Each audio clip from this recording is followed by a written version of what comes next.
Hello, नमस्कार. The MPSC classmate या YouTube चॅनलमध्ये तुम्हा सर्वांचं स्वागत आहे.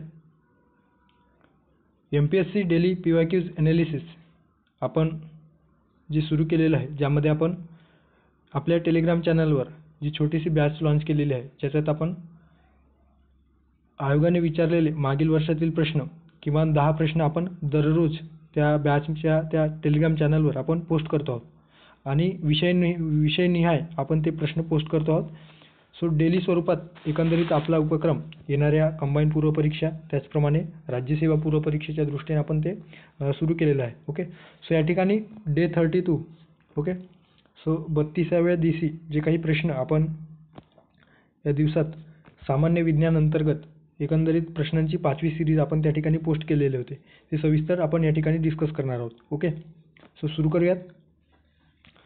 आता जो पहिला प्रश्न आहे या ठिकाणी, पहिला प्रश्न जे काही मानवी समन्वय आणि नियंत्रण संस्था या अंतर्गत जे काही आपल्या सामान्य विज्ञानामध्ये प्रकरण आहे, त्या अंतर्गत आपल्याला आयोगाने पूर्वपरीक्षेत 2016च्या पूर्वपरीक्षेत राज्यसेवा पूर्वपरीक्षेत विचारल्याचे दिसून येतो. ओके, सो प्रश्न काय आहे तर 4 वर्षाच्या मुलाच्या अँटेरियर पिट्युटरीला एका अपघातात गंभीर हानी पोहोचलेली होती, तरीही तो तग धरून जिवंत राहिला.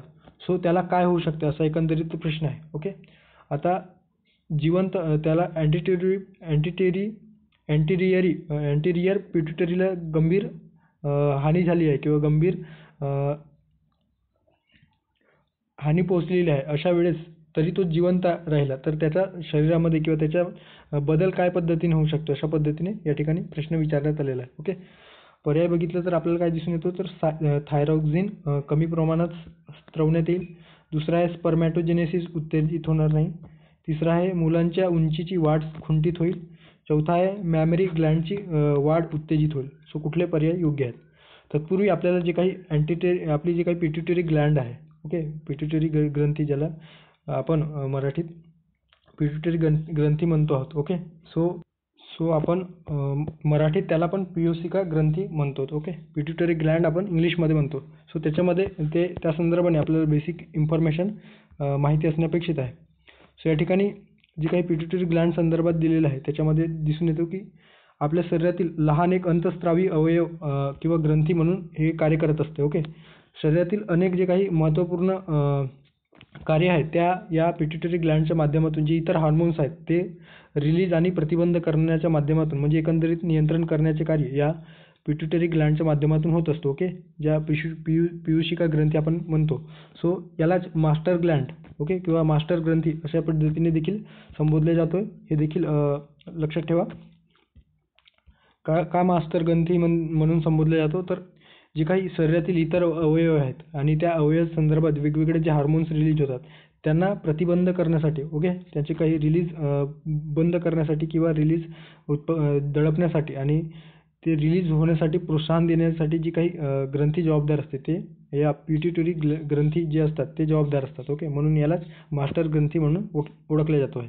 ओके, सो बघूयात आता जे काही पिट्युटरी अँटेरियर पिट्युटरी आणि पोस्टेरियर पिट्युटरीमध्ये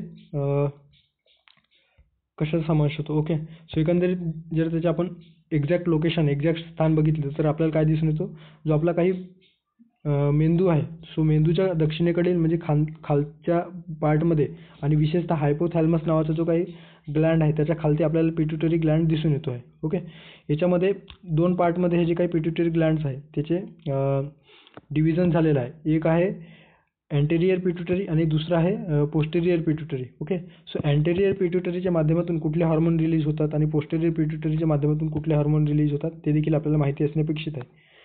तर अँटेरियर पिट्युटरीच्या माध्यमातून म्हणजे ज्याला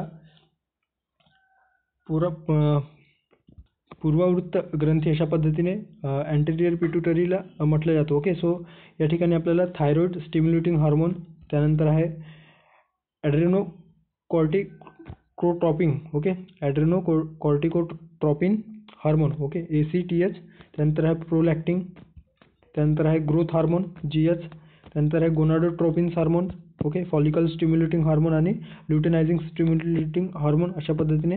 सो हे जे काही हार्मोन्स आहे हे आपल्याला अँटेरियर पिट्युटरीच्या माध्यमातून दिसून येतो. सो पोस्टेरियर पिट्युटरीच्या माध्यमातून काय दिसून येतात, तर ऑक्सिटोसिन रिलीज होतो, त्यामध्ये मॅमरी ग्लँड्स आपल्याला दिसून येतो. त्यानंतर आहे अँटीड्युरेटिक हार्मोन देखील या अँटीड्युरेटिक हार्मोन आणि ऑक्सिटोसिन, ज्याला बर्थ हार्मोन म्हटलं जातं. ओके, ऑक्सिटोसिनला बर्थ हार्मोन म्हटलं जातं. सो हे दोन जे हॉर्मोन्स आहेत तो आपल्याला पोस्टेरियर पिट्युटरीच्या माध्यमातून रिलीज होताना दिसून येतो. ओके, आता आपल्याला प्रश्न विचारला आहे अँटेरियर पिट्युटरी संदर्भाने. सो अँटेरियर पिट्युटरी संदर्भात जे काही हार्मोन्स रिलीज होतात त्यामध्ये आपल्याला वेगवेगळे हार्मोन्स आहेत ते देखील आपल्याला माहिती असणे अपेक्षित आहे. ओके, सो या ठिकाणी जे दिलेलं आहे की ॲड्रेनोकोर्टिकोट्रॉपिक हार्मोन. ओके, ॲड्रेनोकोर्टिकोट्रॉपिक हार्मोन ज्याला ACTH, ओके, ACTH संबोधला जातो आणि हे विशेषतः आपल्याला काय दिसून येतो, तर स्ट्रेस हार्मोन म्हणून कार्य करताना दिसून येतो.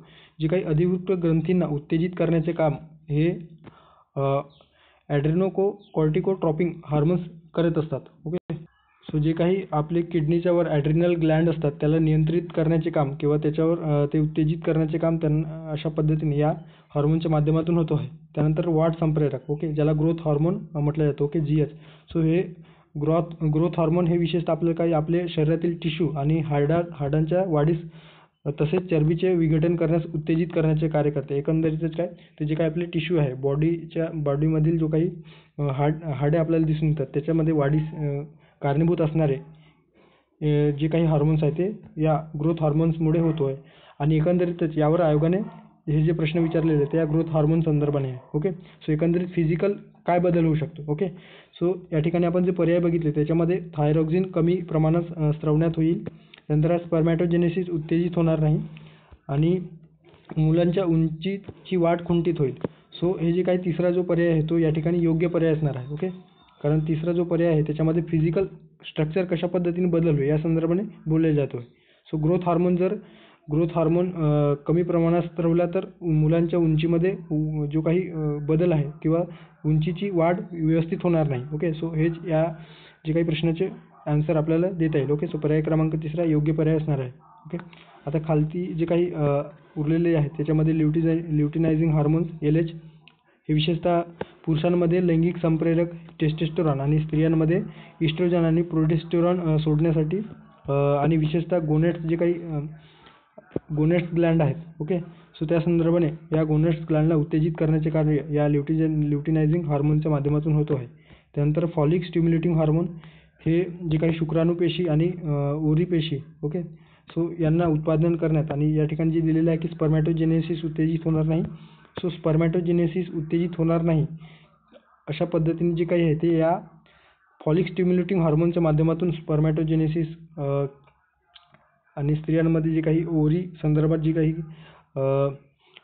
रिप्रोडक्शन सेल्स असतात ते या फॉलिक स्टिम्युलेटिंग हार्मोनच्या माध्यमातून नियंत्रित होत असतात. ओके, सो त्यानंतर आहे प्रोलॅक्टिन हार्मोन, विशेषतः स्त्रियांमध्ये जे काही स्तनग्रंथींचा विकास करण्यासाठी किंवा दूध उत्पादनास उत्तेजन करण्याचे कार्य या प्रोलॅक्टिन हार्मोनच्या माध्यमातून होते. ओके, आणि थायरॉइड उत्तेजक TSH, okay, thyroid stimulating hormone हे थायरॉइड संप्रेरक तयार करण्यासाठी थायरॉइड ग्रंथीला उत्तेजित करण्याचे कार्य करतो. ओके, सो या ठिकाणी पर्याय क्रमांक तिसरा योग्य पर्याय असणार आहे. ओके, पुढे जाऊयात.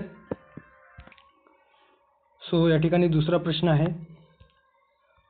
एकंदरीत आपले जी काही स्नायू संस्था आहे, ओके, स्नायू व अस्थिसंस्था त्या अंतर्गत विचारलेला प्रश्न आपल्याला दिसून येतो. यात सार्कोमेअरबद्दल विचारलेला आहे. तर सार्कोमेअर काय आहे ते आपल्याला थोड्या वेळात कळेलच. खालीलपैकी कोणती विधाने सार्कोमेअरबद्दल सत्य आहेत अशा पद्धतीने राज्यसेवा पूर्वपरीक्षा 2021 मध्ये विचारलेला प्रश्न दिसून येतो आहे. या ठिकाणी विधान दिलेलं आहे की अ स्टेटमेंट, सार्कोमेअर हे कोणत्याही तंतूचे खंड असते. कोणत्याही तंतूचे खंड म्हणजे जे काही सार्कोमेअर असतात ते फायबरचे असतात काय. नंतर आहे ते उत्तकीय संरचना म्हणजे टिश्यू बेस्ड स्ट्रक्चर आणि क्रियात्मक स्ट्रक्चरल आणि फंक्शनल युनिट असतात. ओके, सो या ठिकाणी कोणते स्टेटमेंट या सार्कोमेअरबद्दल सत्य आहेत अशा पद्धतीने प्रश्न या ठिकाणी विचारण्यात आलेला आहे. ओके, सो सार्कोमेअर म्हणजे काय, तर सार्कोमेअर म्हणजे थोडक्यात अस्थिस्नायूंची रचना ज्या टिश्यूंमधून किंवा टिश्यूंपासून झालेले असतात तर त्या टिश्यूंना सार्कोमेअर म्हटलं जातं आहे. ओके, सो त्या सार्कोमेअरमध्ये वेगवेगळे जे काही स्ट्रक्चरल आणि म्हणजे स्ट्रक्चर आणि त्याच्यामध्ये बदल होऊन या स्नायू सेल्स किंवा स्नायू स्ट्रक्चर जे आहे ते बनलेलं असतं. ओके, एकंदरीत मसल संस्था जे बनण्याचे कार्य आहे ते या सार्कोमेअरच्या माध्यमातून बनलं जातो. ओके. याच्या स्टेजेसबद्दल विचारलं जातो आहे की कुठल्या स्टेजेसने हे जे काही सार्कोमेअर आहे किंवा सार्कोमेअरच्या कुठल्या स्टेजेसच्या माध्यमातून हे मसल संस्था किंवा मसल जे काही स्केलेटल मसल्स आहेत ते तयार होत असतात. ओके. सो या ठिकाणी बघू शकता सर्वात आधी सार्कोमेअर जे काही ग्रुप आहे ते सार्कोमेअरमध्ये 2 प्रोटीन्स आढळतात. याच्यात ॲक्टिन आणि मायोसिन. सो अनेक ॲक्टिन आणि मायोसिन यांच्या स्ट्रक्चरल जे काही लयबद्ध रीतीने जी संरचना स्थापित झालेली असते त्यानुसार सार्कोमेअर तयार होतो आणि असे अनेक ॲक्टिन आणि मायोसिन मिळून सार्कोमेअर तयार झालेले असतात.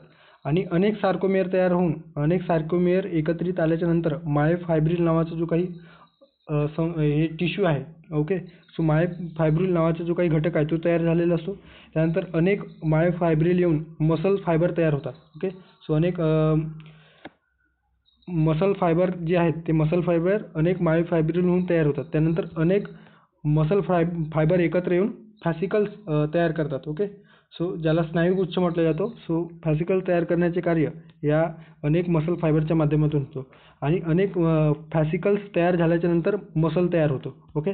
सो आपले जे काही बॉडीमधील जे मसल्स संस्था आहेत ते डेव्हलप होण्याचे कार्य या सार्कोमेअर तंतूच्या माध्यमातून होत असतात. ओके. सो आता आपण प्रश्नाकडे येऊयात.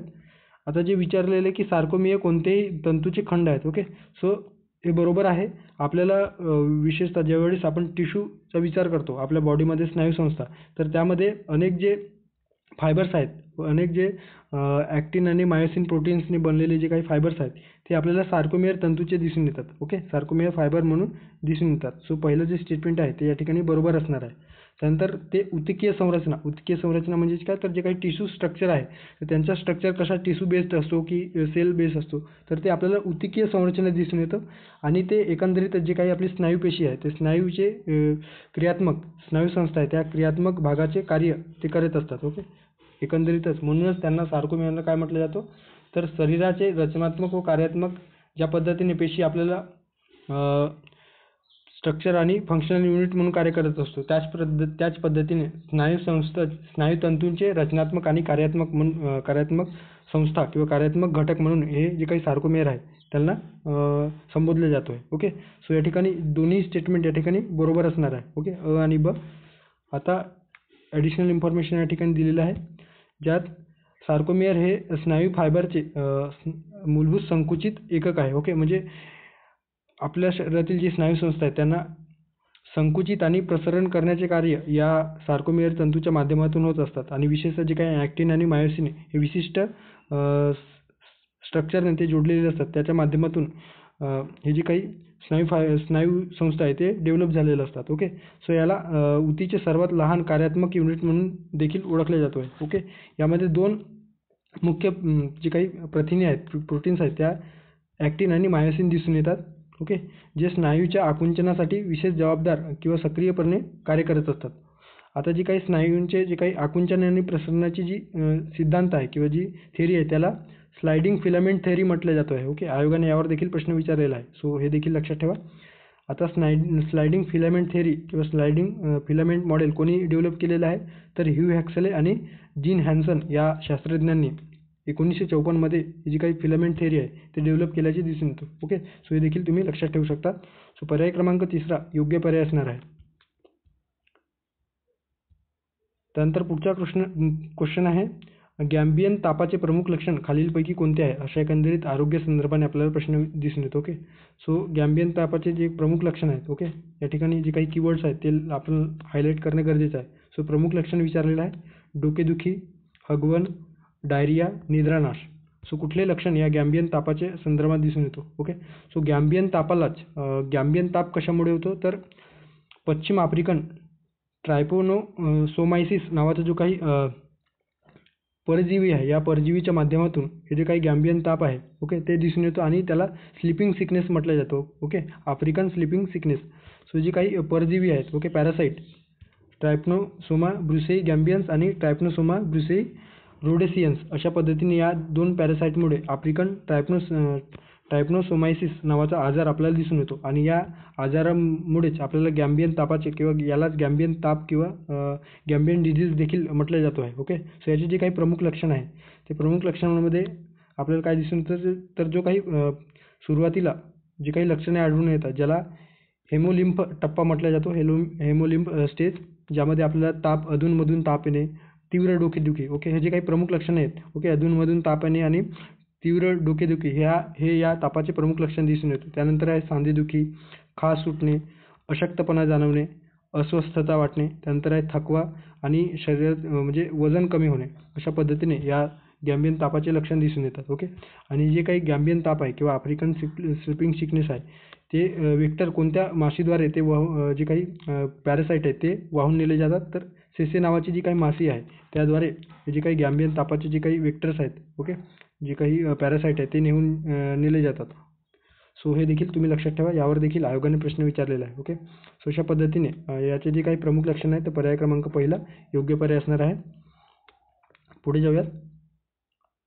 त्यानंतर या ठिकाणी एकंदरीतच प्लांटमधील जे काही रेस्पिरेशन आहे, ओके, रेस्पिरेशन इन प्लांट त्या अंतर्गत विचारलेला प्रश्न दिसून येतो. ओके, सो राज्यसेवा पूर्वपरीक्षा 2018 मध्ये विचारलेला प्रश्न आहे.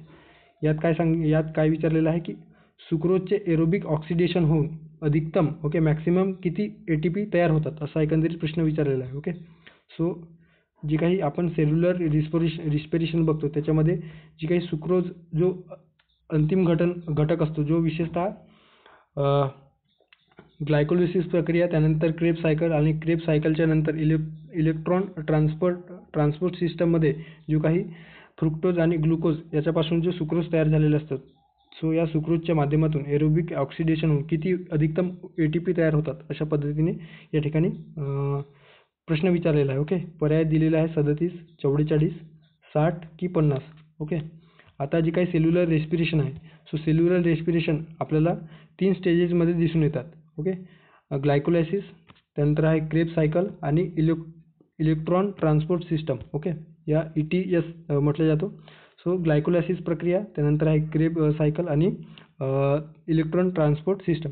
सो ग्लायकोलायसिस प्रक्रियेमध्ये काय असतो तर ग्लुकोज, ओके, प्लांट काय करतात तर ग्लुकोजचे पायरुविक ॲसिडमध्ये बदल घडवून किंवा एकंदरीतच आपल्याला विघटन घडवून आणण्याचे कार्य या ग्लायकोलायसिस प्रक्रियेमध्ये दिसून येतो आहे. ओके, सो ग्लुकोज जो असतो त्या ग्लुकोजचे पायरुविक ॲसिडमध्ये विघटन घडवून आणण्याचे जे कार्य प्लांट रेस्पिरेशनच्या माध्यमातून होतं ते आपल्याला ग्लायकोलायसिस या प्रक्रियेत दिसून येतो आहे. ओके, सर्वात पहिली स्टेज, ओके, याच्यामध्ये ग्लायकोलायसिस ही प्रक्रिया ऑक्सिशोसन आणि विना ऑक्सिशोसन, ओके, एरोबिक आणि अनएरोबिक या दोन्ही प्रक्रियेद्वारे सुरू असतो. ओके, आणि एकंदरीतच जर पुढे हे जे काही पायरुविक ॲसिड जर एरोबिक कंडिशन याला प्राप्त झाली तर ते क्रेब सायकलच्या माध्यमातून पुढे यांच्या एकंदरीतच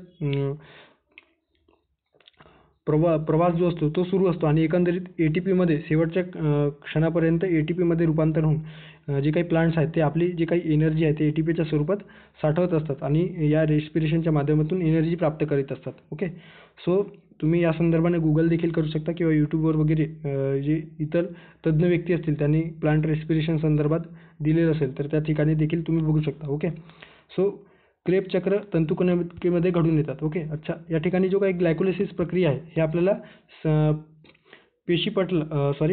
पेशीद्रव्यात दिसून येतो. ओके, सायटोप्लाझममध्ये जे काही चक्र आहे ते दिसून येतात. ओके, आणि जे काही क्रेब चक्र आणि इलेक्ट्रॉन ट्रान्सपोर्ट सिस्टम आहे ते आपल्याला मिटोकॉन्ड्रियामध्ये म्हणजे तंतुकणिकेत घडून येत असतात. ओके, आता आपल्याला माहीतच आहे की तंतुकणिकेला आपल्याला power house of cell, okay, ऊर्जेचे कारखाना अशा पद्धतीने आपण त्याला संबोधत असतो, कारण जी काही ATP तयार करण्याचे कार्य जे असते ते आपल्याला या तंतुकणिकेमध्ये होताना दिसून येतो. ओके, सो क्रेब चक्रामध्ये काय तर क्रेब चक्र जो असतो तो आपल्याला तंतुकणिकेत घडून येतो आणि यामध्ये तयार होणारे जे काही घटक आहेत तर ते डायरेक्ट क्रेब चक्राच्या माध्यमातून किती ATP तयार होतात ते दिसून येतात. त्यानंतर जी काही FADH प्रक्रिया आहे, सो FADH प्रक्रिया म्हणजे काय तर फ्लेविन ॲडेनाईन डायन्यूक्लियोटाइड अशा पद्धतीने या FADHला संबोधलं जातो. ओके, सो ही जी काही प्रक्रिया आहे तो हे देखील आपल्याला या मिटोकॉन्ड्रियामध्ये दिसून येतात. ओके, सो ही जी काही प्रक्रिया आहे क्रेब चक्राची ती या मिटोकॉन्ड्रियात घडत असल्याकारणाने लगेच त्याच्या ATP मध्ये रूपांतर होतात. ओके, मात्र जे काही ग्लायकोलायसिस प्रक्रिया ही आपल्याला पेशीद्रव्यात घडून येत असल्यामुळे त्यात तयार झालेली काही NADH हा ATPच्या रूपांतरणासाठी आधी तंतुकणिकेत वाहून न्यावा लागतो. ओके, जी काही ग्लायकोलिसिस प्रक्रियेमध्ये NADH तयार होते. ओके, निकोटिनामाइड, ॲडेनाइन, डायन्यूक्लियोटाइड अशा पद्धतीने या NADH ला संबोधलं जातं. सो हे जे काही NADH आहे त्याचे ग्लायकोलिसिसमध्ये ATPमध्ये रूपांतर होत नाही, तर त्याला ATPमध्ये रूपांतर होण्यासाठी मिटोकॉन्ड्रियामध्ये जावं लागतं. ओके, मिटोकॉन्ड्रियल या ऑर्गनमध्ये प्रवेश करावा लागतो. ओके, सो त्या ठिकाणी गेल्याच्यानंतर त्याचे जी काही रूपांतर आहे ते ATPमध्ये होतात आणि या प्रक्रियेदरम्यान जी काही ATP तयार झालेली असते, ओके, एनर्जी तयार झालेली असते ग्लायकोलिसिस प्रक्रियेमध्ये. सो त्यामध्ये जी एनर्जी 2 ATP खर्च होतात. ओके, एकंदरीतच जी काही ATP तयार झालेली असते ग्लायकोलिसिस प्रक्रियेमध्ये, सो ते पेशीद्रव्यातून तंतुकणिकेत नेण्यासाठी म्हणजे मिटोकॉन्ड्रियात जाण्यासाठी जे काही प्रवास करावा लागतो त्या संदर्भात जो काही एनर्जी खर्च होतो त्याच्यातच 2 ATP तयार झालेले असतात. ओके, सुरुवातीला मिटोकॉन्ड्रियात गेल्याच्या नंतर 36 आणि या ठिकाणी 2 ATP तयार झालेले असतात, ते ऑलरेडी खर्च होतात. म्हणजे एकंदरीतच या तीनही प्रक्रियेच्या दरम्यान 36 ATP तयार झाल्याचे आपल्याला दिसून येतो. ओके, सो या ठिकाणी बघू शकता यात दिलेलं आहे की 2 ATP खर्च होतात, म्हणून काही पुस्तकांमध्ये 38 ATPच्या ऐवजी 36 ATP दिलेला आहे. मात्र आपल्याला एकूण मॅक्सिमम किती ATP तयार होतात असा एकंदरीत प्रश्न विचारलेला आहे. ओके, सो 36 ATP या ठिकाणी आपल्याला दिसून येतात. सो फ्रुक्टोज आणि शेवटच्या ज्या प्रक्रियेमध्ये आपल्याला फ्रुक्टोजचे एरेबिक ऑक्सिडेशन होऊन, ओके, त्या होऊन ऊर्जेच्या स्वरूपात 24 ATP तयार होतात. म्हणजे सुक्रोजमध्ये काय असतो तर फ्रुक्टोज आणि ग्लुकोजपासून हे सुक्रोज बनलेलं असतं आणि एकंदरीतच ग्लुकोजमध्ये 36 ATP आणि फ्रुक्टोजमध्ये 24 ATP असे एकूण 60 ATP तयार होण्याचे कार्य या ठिकाणी आपल्याला दिसून येतं. ओके, सो 60 ATP मॅक्सिमम या सुक्रोजचे एरेबिक ऑक्सिडेशनच्या माध्यमातून आपल्याला दिसून येतो आहे. सो पर्याय क्रमांक तिसरा 60 ATP या ठिकाणी योग्य पर्याय असणार आहे. ओके, अधिक माहितीसाठी तुम्ही गुगल करा, तुम्हाला व्यवस्थित कळेल. ओके, आता सायन्स या विषयात मी तज्ज्ञ नसल्या कारणाने ते व्यवस्थित एक्सप्लेन करण्यामध्ये कदाचित काही मर्यादा जाणवू शकतात. ओके, सो तुम्ही हे बघू शकता. आता थोडक्यात काय तर जे ग्लायकोलिसिस प्रक्रियेत 8 ATP तयार होतात आणि क्रेब्स सायकल प्रक्रियेत 30 ATP तयार होतात. ओके, सो असे 38. मात्र ग्लायकोलिसिस प्रक्रियेतून मिटोकॉन्ड्रियामध्ये ते NADH या एनर्जीचे ATPमध्ये रूपांतर करण्यासाठी 2 ATP खर्च केला जातो. ओके, म्हणजे फक्त ग्लायकोलिसिस प्रक्रियेतून 6 ATP उरतात. ओके, आणि क्रेब्स सायकलमध्ये जे तयार झालेले 30 ATP असतात. सो असे 36 ATP तयार होतात आणि एकंदरीत फ्रुक्टोजचे एरेबिक ऑक्सिडेशन होऊन 24 ATP तयार होतात. असे एकूण 60 ATP या सुक्रोजचे ऑक्सिडेशन होऊन आपल्याला तयार झाल्याचे दिसून येतो. ओके, सो पर्याय क्रमांक तिसरा या ठिकाणी योग्य पर्याय असणार आहे. त्यानंतर पुढच्या प्रश्नाकडे जाऊयात. या ठिकाणी प्रश्न विचारलेला आहे की खालीलपैकी कोणते वनस्पती संप्रेरक फळे पिकवण्याच्या क्रियेला नियंत्रित करतात. ओके, राज्यसेवा पूर्वपरीक्षा 2017 मध्ये विचारलेला आहे. झियाटिन, ऑक्सिन, जिम्बरलिन्स की इथिलिन. फक्त अ, ब, ड, फक्त अ आणि ब, फक्त ब आणि क की फक्त ड. ओके, सो आपल्याला विशेषतः फळे पिकवण्याच्या जे काही प्रक्रिया आहे त्या संदर्भात त्या क्रियेला नियंत्रित करतात अशा पद्धतीने या ठिकाणी दिलेलं आहे. ओके, सो कुठले हार्मोन्स आहेत किंवा कुठले प्लांट्स रेग्युलेटर आहेत. सो जी काही पर्याय दिलेला आहे की इथिलिन. सो इथिलिन नावाचा जो काही हार्मोन्स आहे किंवा इथिलिन नावाचा प्लांट रेग्युलेटर आहे तो काय कार्य करतो तर वनस्पतीची वाढ घडवून आणणे, विकास आणि जैविक आणि अजैविक तणांना प्रतिसाद देण्यामध्ये असंख्य प्रक्रियांचे नियमन करण्यासाठी ओळखला जाणारा पहिला वनस्पती संप्रेरक म्हणून या इथिलिनकडे बघितलं जातो आहे. ओके, सो वाढ, विकास आणि त्याच्या एकंदरीत बायोकेमिकल आणि नॉन बायोकेमिकल जे काही तण असतात त्याचा प्रतिसाद देण्याचे कार्य यासाठी ओळखलेला पहिला जो काही आहे म्हणजे पहिला निदर्शनास आलेला संप्रेरक म्हणून या इथिलिनकडे बघितला जातो. ओके, आता इथिलिन जे आहे ते आपल्याला विशेषतः फळे पिकवणे आणि अवयवांच्या विघटनावर कार्य करण्याचे आपल्याला दिसून येतं. ओके, सो या परिणामांमुळे हे ओळखले जातात म्हणून शेतीमध्ये त्याचे मोठ्या प्रमाणात व्यावसायिक महत्त्व देखील आपल्याला दिसून येतात. ओके, आता जे काही इथिलिन आहे तर इथिलिन आपल्याला रिपनिंग ऑफ लिव्स, ओके, पानं, त्यानंतर आहे फ्रुट्स, ओके, रिपनिंग म्हणजे पिकवण्याचे जे कार्यामध्ये यांचा जो काही महत्त्वाचा सहभाग दिसून येतो. त्यानंतर ॲब्सिसिक ॲसिड आपल्याला डोर्मेन्सी ऑफ एम्ब्रिओ म्हणजे वृद्धत्व कार्य करण्याचे म्हणजे एखाद्या वृद्धत्व संदर्भाने, ओके, कार्य करण्याचे जे काही कार्य आहे ते याच्या ॲब्सिसिक ॲसिडच्या माध्यमातून आपल्याला दिसून येतो. ओके, त्यानंतर आहे जिब्बरलिन्स आणि जिबरलिन्समध्ये आपल्याला विशेषतः जे काही प्लांट सेल्स आहेत त्याला वाढ करण्याचे, त्याच्यामध्ये विकास घडवून आणण्याचे कार्य या जिबरलिन्सच्या माध्यमातून आपल्याला दिसून येतो. त्यानंतर ऑक्सिन देखील या प्लांट ग्रोथ संदर्भाने, सेल ग्रोथ आणि सेल इलॉंगेशनच्या संदर्भाने आपल्याला दिसून येतं.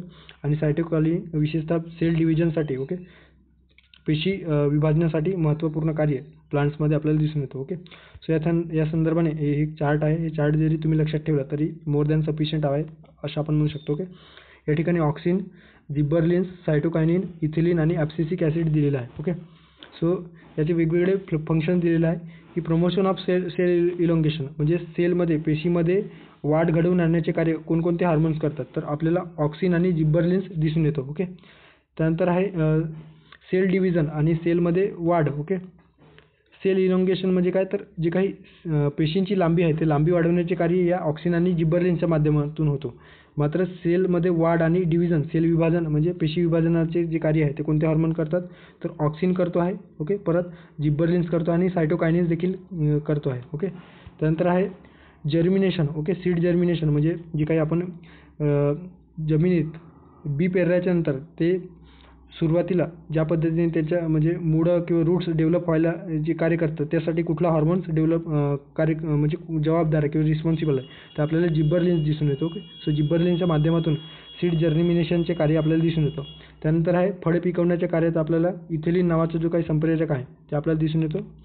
नंतर आहे डोर्मेन्सी, मेंटेन सीड डोर्मेन्सी म्हणजे काय, तर ज्यावेळेस प्लांटला पाण्याची आवश्यकता असेल आणि पाणी मिळत नसेल अशा वेळेस त्याला एका म्हणजे विशेषतः आपण उन्हाळ्याच्या दिवसामध्ये पानझडीचा जो हंगाम असतो तर आपल्याला दिसून येते की पाणी वगैरे गळतात, तर त्यावेळेस खऱ्या अर्थानं या ॲब्सिसिक ॲसिडच्या हार्मोन्स रिलीज झाल्यामुळे ते पानं वगैरे गळतात आणि जो काही एनर्जी आहे तो एनर्जी फक्त मुळांपर्यंत ते साठवून ठेवण्याचे कार्य या ॲब्सिसिक हार्मोनच्या माध्यमातून होतो आहे. त्यानंतर आहे प्रमोशन ऑफ ॲब्सिसन, म्हणजे आताच बघितलेलं आहे की या पाने वगैरे पिवळी पडणे, त्यानंतर गळणे, सो अशा वेळेस देखील ॲब्सिसिक ॲसिडच्या माध्यमातून आपल्याला दिसून येतो. ओके, सो हे जे काही हार्मोन्स आहे हे रिस्पॉन्सिबल असल्याचे आपल्याला दिसून येतो. ओके, सो या ठिकाणी जो योग्य पर्याय असणार आहे फळे पिकवण्यासंदर्भात ते फक्त इथिलीन हे फळे पिकवण्याच्या संदर्भात आपल्याला दिसून येतो. त्यामुळे पर्याय क्रमांक 4 फक्त ड योग्य पर्याय असणार आहे.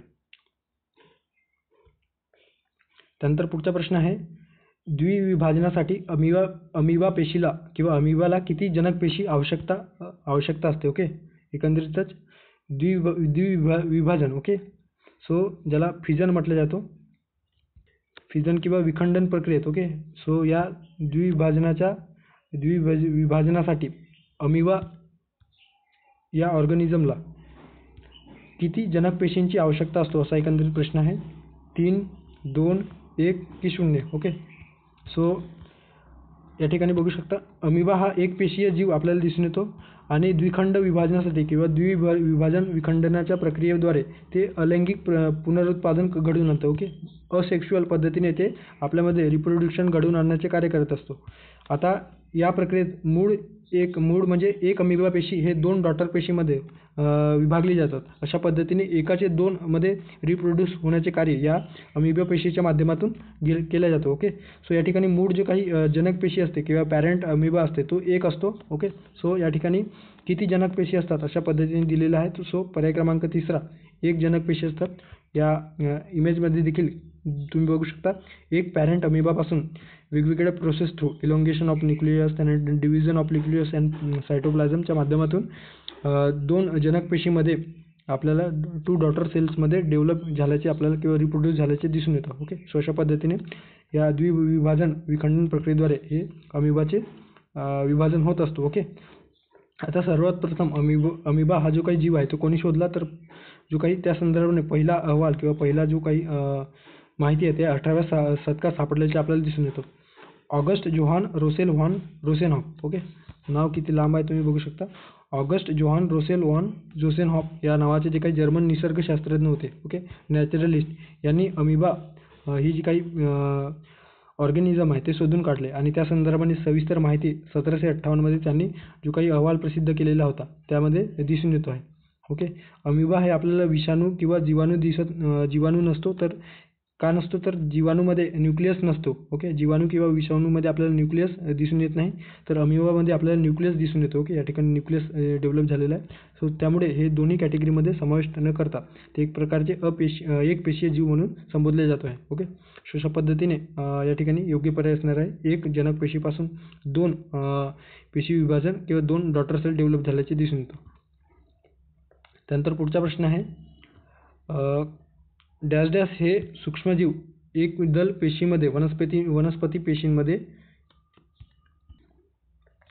असहजीवी नत्र स्थिरीकरणास उपयुक्त आहेत. ओके, थोडक्यात काय तर नायट्रोजन फिक्सेशनसाठी असिम्बायोटिक म्हणजे फ्री लिव्हिंग च्या माध्यमातून कोणते जे काही बॅक्टेरियाज आहेत ते बॅक्टेरिया प्लांटमध्ये नायट्रोजन स्थिरीकरण करण्यात किंवा नायट्रोजन फिक्सेशन करण्याचे कार्य करते. ओके, अशा पद्धतीने दिलेलं आहे एकदल वनस्पतींमध्ये. ओके, सो डॅश डॅश हे सूक्ष्मजीव एकदल वनस्पतींमध्ये असहजीविनी पद्धतीने नत्र स्थिरीकरणास उपयुक्त आहेत. अशा पद्धतीने या ठिकाणी प्रश्न विचारलेला आहे.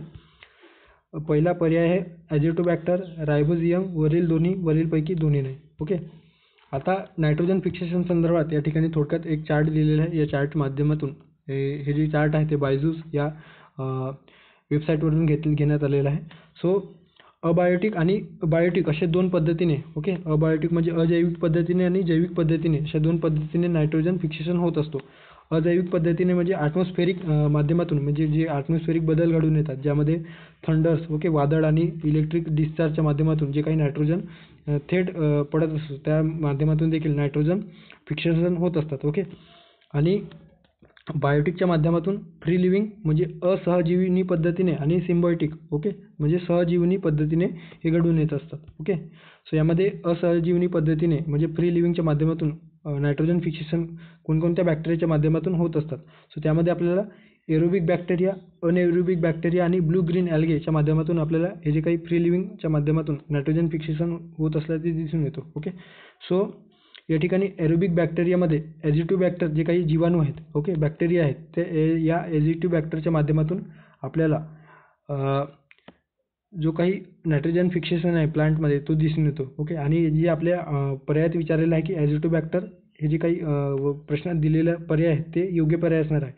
त्यानंतर आहे अनएरोबिक कंडिशनच्या माध्यमातून रोडोप्सिलियम, ओके, रोडोप्सिरिलियम नावाचा जो काही जीवाणू आहे त्या माध्यमातून अनएरोबिक, ओके, विनाऑक्सी श्वसनाद्वारे. सो हे आणि ब्लू ग्रीन अल्गेच्या माध्यमातून, okay, blue green algae. So यामध्ये नॉस्टॉक, ॲनेबेनाच्या अशा जे काही जीवाणू आहेत किंवा बॅक्टेरिया आहेत त्याच्या माध्यमातून जे काही नायट्रोजन फिक्सेशन आहे ते होत असतो. ओके, सो या ठिकाणी योग्य पर्याय असणार आहे ॲझिटोबॅक्टर. आणि जे काही रायझोबियम जो काही पर्याय दिलेला आहे तो आपल्याला सिम्बायोटिक, ओके, आपल्याला असहजीवी विचारलेला आहे. तर सहजीवीमध्ये रूट नोडूल्सच्या माध्यमातून म्हणजे प्लांटचे जे काही रूट नोडूल्स असतात त्याच्यामध्ये रायझोबियम आणि रायझोबियमच्या माध्यमातून नायट्रोजन फिक्सेशन होतो. तर स्टेम नोडूल्समध्ये आपल्याला रायझोबियमच्या माध्यमातून आपल्याला दिसून येतो. ओके, सो अशा पद्धतीने नायट्रोजन फिक्सेशन संदर्भाने या ठिकाणी इन्फॉर्मेशन दिलेली आहे ते तुम्ही बघू शकता.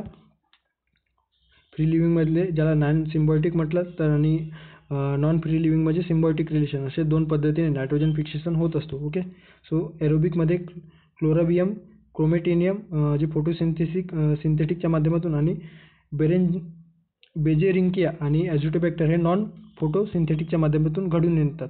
ओके, नायट्रोजन फिक्सेशन घडवून आणण्याचे कार्य यांच्या माध्यमातून होत असतो. नंतर निळे हिरवे शैवाल याच्यामध्ये नॉस्टॉक, ॲनेबेना, ॲसिलोटेरिया अशा पद्धतीने जे काही वेगवेगळे जीवाणू आहेत ते आपल्याला दिसून येतात. ओके, सो पुढे जाऊयात. आता या ठिकाणी आपल्याला खालीलपैकी काय सोन्यासारखे दिसते म्हणून त्याला मूर्खांचे सोने, फुल्स गोल्ड म्हणून ओळखले जातो. असं एकंदरीत मिनरलचा किंवा खनिज कोणत्या खनिजाच्या बाबतीत मूर्खांचे सोने म्हणून ओळखले जातो असा एकंदरीत प्रश्न आपल्याला दिसून येतो आहे. सो या ठिकाणी योग्य पर्याय काय आहे तर हेमेटाईट, मॅग्नेटाईट, सायडेराईट की पायराईट. ओके, सो मूर्खांचे सोने म्हणून कुठल्या खनिजाला ओळखले जातो? सो लोह पायराईट. ओके, लोह पायराईट जो असतो ज्याला सोन्याशी साधर्म्य असल्यामुळे फुल्स gold, okay, gold, okay, फुल्स gold किंवा मूर्खांचे सोने म्हणून ओळखले जाते. ओके, ते बऱ्याचदा जो काही आपल्या जमिनीमध्ये जे काही भूरूप भूगर्भात वेगवेगळे जे स्टेजेस रॉक संदर्भाने जे स्टेजेस दिसून येतात त्यामध्ये क्वार्ट्ज जो रॉक आपल्याला दिसून येतो त्या क्वार्ट्ज रॉकमध्ये म्हणजे क्वार्ट्ज नावाचा जो काही दगड आहे त्याच्यामध्ये त्या दगड श्रेणीमध्ये हे लोह पायराईट आपल्याला डेव्हलप झाल्याचे दिसून येतं. यामध्ये विशेषतः आपल्याला सल्फर डायऑक्साईडचा महत्त्वाचा स्रोत आपल्याला दिसून येतो, हे देखील लक्षात ठेवा. जे काही पायराईट्स आहेत त्याच्यामध्ये आपल्याला पायराईट्समध्ये सल्फर डायऑक्साईड असतो आणि विशेषतः सल्फ्युरिक आम्ल तयार करण्यासाठी हे रिस्पॉन्सिबल असतात. ओके, याचे जे काही सूत्र आहे ते Fe2 अशा पद्धतीने या लोह पायराईटचे रासायनिक सूत्र आपल्याला दिसून येतं. ओके, सो चौथा जो पर्याय आहे पायराईट्स हे योग्य पर्याय असणार आहे. त्यानंतरचा प्रश्न आहे MPSC मुख्य परीक्षा 2018 मध्ये विचारलेला प्रश्न. नैसर्गिक वायूमध्ये डॅश डॅशचे प्रमाण मुख्यत्वे करून असते अशा पद्धतीने या ठिकाणी प्रश्न विचारलेला आहे. ब्युटेन, प्रोपेन, मिथेन की इथेन. ओके, सो जे काही नैसर्गिक वायू नॅचरल गॅस आहे ते नॅचरल गॅसच्या जेव्हा आपण प्रॉपर्टीज बघतो सो त्यामध्ये आपल्याला काय दिसून येतं तर सर्वाधिक जो वायूचं प्रमाण आहे ते मिथेन वायूचं प्रमाण असल्याचे दिसून येतं. जवळपास 90+ मिथेन वायू आपल्याला दिसून येतो आहे. ओके, सो 90+ यांचा जो एकंदरीत प्रमाण आहे तो दिसून येतो.